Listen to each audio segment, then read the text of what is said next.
Brought to you by Alman Auctions, the worldwide leader in antique tractor auctions. My name is Corwin Groth. I live in Eldridge, Iowa, and my international nickname is Cork or Corky. And this little fellow behind me here is one of my pride and joys. It's a 1934 John Deere GP orchard model. When I bought it, it was in a very rusted disarray of condition, and it went through the complete resurrection. New hood, new fenders, the engine was bored, new valve job, rings, and there's not very many pieces on this tractor that I didn't have apart, and they were all sandblasted and primed and painted before it went together, and then got a final paint job after it was all together. The John Deere GP was available in several versions: the GP Standard, the GP Orchard, and the GP Wide Tread. This particular one is the Orchard model, and you can tell that it's much shorter than the Standard model by almost 6 inches. The seat is very low, the steering wheel is low, none of the air cleaners or the mufflers project above the tractor, and even the clutch lever, it lays down alongside of your knee. I mentioned earlier that the GPO, the Orchard model, was built lower to the ground to give more tree clearance.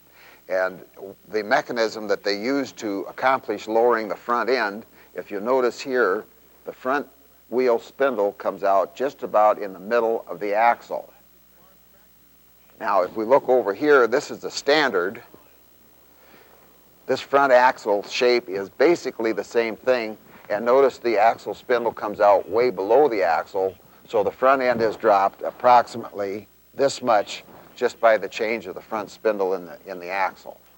Another unique feature of the GP Orchard model is the clutch lever. This is the clutch lever I have a hold of right now. You lift it up to engage, down to disengage. I'm very partial to the GP, and you can tell that by my cap here.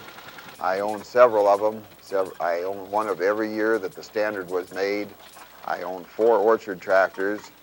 The GP is kind of unique in the 2-cylinder era because it was the only one that I know of that was built with a flathead engine rather than the overhead valve engine. The GP in particular had quite a sales pitch because it offered several sources of power. It was one of the very first tractors to have a mechanical lift on it. So you could pull something with it, you could power something off of the belt pulley, you could also power something with the PTO shaft, and the 4th item was the mechanical lift that was available for these tractors. All of the Orchard model tractors were produced with a 6-inch diameter bore and a 6-inch diameter stroke. On the belt pulley, they would produce about 23 horsepower. On the drawbar, they would produce about 15 horsepower. This tractor weighs about 4,300 pounds, and wide open in high gear, you might get 4.25 miles per hour out of it. This tractor originally sold with rubber tires for $1,064 in 1934. Today, the Orchard model is rather valuable. I would say this tractor would be in a range somewhere between $7,000, maybe $8,000. I've heard them selling for more than that, but maybe that was just the asking price. Who knows?